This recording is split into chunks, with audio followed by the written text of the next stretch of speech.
We welcome you back to Longhorn Weekly, talking some Texas men's tennis during this portion of the program, visiting with head coach Michael Center, with the guy that you said probably now is going to be named the Big 12 Player of the Year.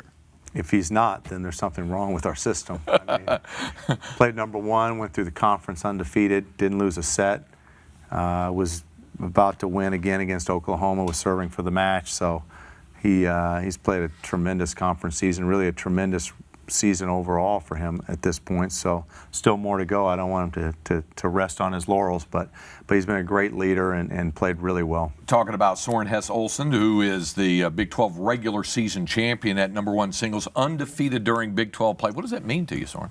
Well, it just proves that the work I put in is paid off. You can't really get too much stuck up in what awards you get because there's so many awards. So I think it's just a proof that I've gotten better and that I've been better at competing and better at handling myself on the court. So it's just it's a nice confirmation that what you're doing is working.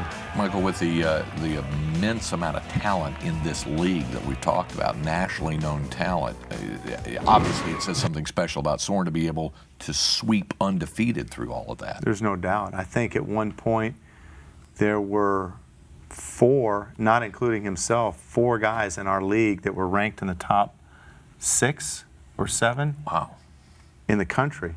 And so he went through that league undefeated. That tells you what he did. So he's worked very hard. He's, like I said, I think he's matured on the court. He's competing better. His poise is really good. He doesn't get flustered. And he's a heck of a player. So you put those things together, you're going to have some success. What does it mean to you, Soren, to be at #1 singles since your freshman year, knowing that you're going to be playing that caliber of opposition, be carrying that mantle of playing at #1 singles? Well, I think that's one of the things that have definitely made me better, that there's, especially at the line 1, you can never just walk out there and relax. You need to do your very best every single time because every team in the country, no matter how good they are, will have a really good player at line 1. So I think it's helped me a lot, especially mentally. I think one of the things I've gotten better at is handling the tough situations better. When I've been down, how do I come back and try to still win the match? And when I'm up, how do I continue pushing? So I think that's one of the biggest things, is that everyone I play is going to be really good. Michael, run through this list here. Some of the wins he beats: #2 Axel Alvarez-Llamas of Oklahoma, Patrick Pradella of Baylor, and Romain Bogarts of Wake Forest. Those are 3 guys that are nationally renowned players. To have him be able to have wins over all 3 of those guys. No doubt. And one other guy, Peter Cobelt from Ohio State, who's I think was ranked in the top 5 or 6 in the country. So he's just, you know, when he started, he got put in a position to play #1 as a freshman, which is a lot to ask of anyone.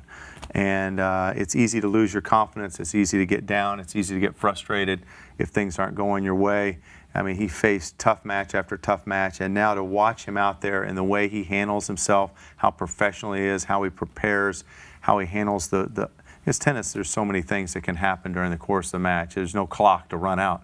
You know, you have to be ready to manage and be able to cross that finish line to finish the match. And he's worked at it, and I think he's going to have a great, finish this year. I think he's going to be one of the players to beat next year and go on and be a successful professional player. Soren, did you set these kinds of goals for yourself going into the season, to be knocking off all of these nationally ranked players during the course of the year, to go unbeaten in Big 12 play? Did you set those kind of goals when the season began? I try always just to take one match at a time, and I've always said if you get ranked high and if you beat some good players, I think it's just a natural result of the work you do at practice.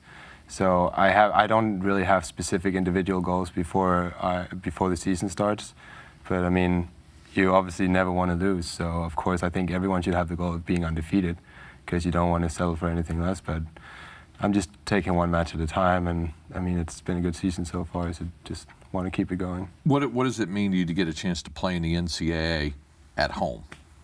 Yeah, I've never tried that before, so I don't know how it's going to be like, but I know it's going to be hot out there. So no, I'm looking forward to it. I hope we can get a good crowd out there, and we'll play a couple of good teams. So I just hope we can qualify and go to Athens, which I'm sure we will. So. Michael, did you get the feeling that your guys were very excited when they learned they were going to be hosting, they were going to be playing at home, a chance for them for the first time, these guys, to get a chance to play at home? Well, I think we started to realize as our ranking, we knew we'd be in the top 16. So I think they've known for a little while that we would be at home. But I was interested yesterday when we were watching the selection show, their reaction to the draw. Right. And I was looking around the room, and it was more of like, this is good. Let's go. Let's get them. We're ready to compete. There was no, uh-oh, we might have to play this team or any anxiety. It was like, okay, let's go. And we packed up our stuff, and we went straight to the track, and we started running. And we did it, did our fitness last night. So that was a thing as a coach I was looking for, and I think we're in the right mindset because I think they're ready to take on all challengers. Soren, are you one of those guys that you hear you're going to play Marist, that you start to do your research on who your opponent would be in the first round, or is it, hey, when the time comes, I'll be ready? I'll be ready when the time comes. And I don't know the team. I think a team like Mississippi State or, for example, A&M, if we qualify for the Sweet 16, we already kind of know those teams and we've seen them before, so there's not that much research to do. And I think in general, it's just you just have to focus on your own tennis and then it'll all be fine.